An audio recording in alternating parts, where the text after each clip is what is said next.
Hello and welcome to Year 3 English with me, Miss Dowley.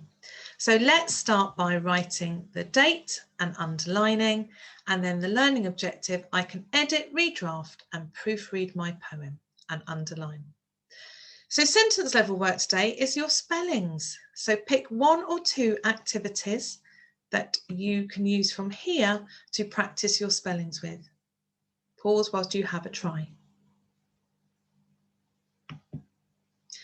So we're going to have a look at editing our poem.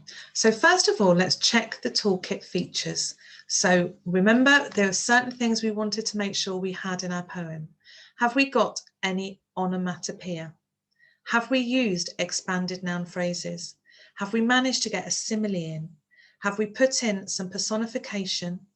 And have we made sure our lines are short and maybe even a one-word line? So let's start off by reading your poem out loud to check it makes sense. Now, if it doesn't, and poems are a bit different to stories because actually they don't make sense in the normal way. So you might have different ideas, but it should flow. So you'll be able to read it. And if it doesn't create the imagery that you wanted, then maybe you might need to have another think. So you might need to write out sections again, hopefully not though with the poem. You might also notice a part of your writing could be improved. You could add more imagery and detail. So remember to come back to the features on the toolkit. So then we're going to edit our work. So how can you improve your writing? So again, were there any words that you could swap in your poem for some of the words here? And sometimes in a poem, you might need to reduce the amount of words you've got. If yours looks a bit more like a story than a poem, have a think about how you could take some words out. So here's mine. Now I've done it twice because what I wanted to do was show you that here is my original poem. And then this is where I've started to do my editing. So here, I was quite happy with it. So I like the title, Waking, and then slowly emerging through purple haze. I quite liked how I'd written that. Faint beams sparkle. Now I thought actually, I looked back at the word bank and I thought, oh, rather than the word shine, I might put the word glisten in. Again, it's that use of onomatopoeia.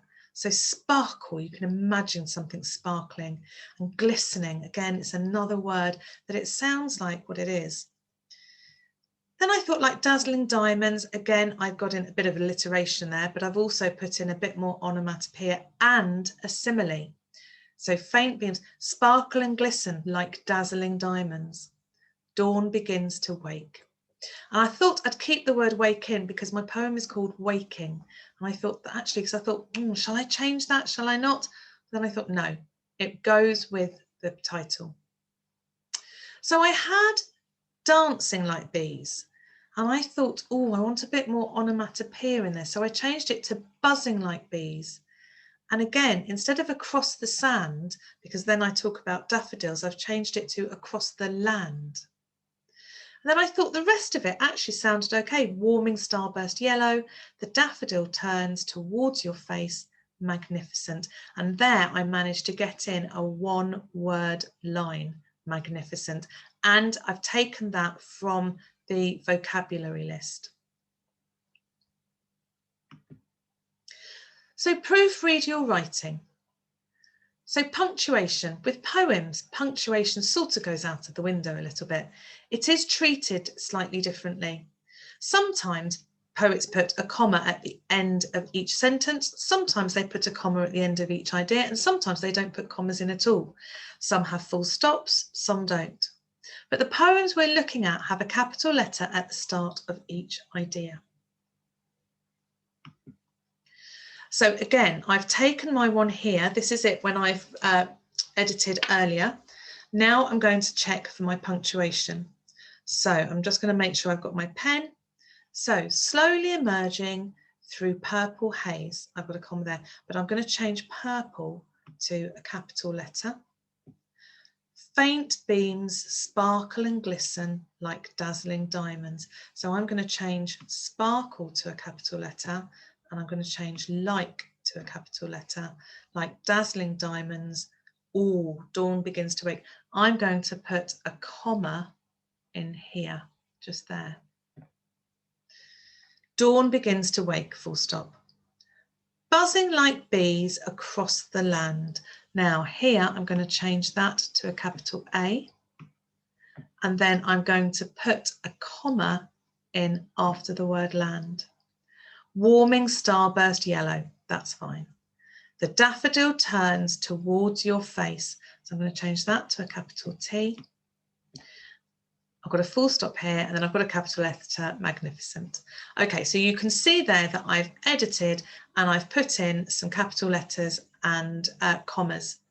So it's part of my punctuation. So remember to proofread your writing, check for spellings. So use your word mats from year 1 and 2, and then 3 and 4 if you like, to make sure that you spelt them correctly. And then make sure, if you want to, you can use dictionary and any spelling patterns that you've been using. So read through your poem again to check you haven't missed anything. And once you're happy with it, read your poem to a member of your family.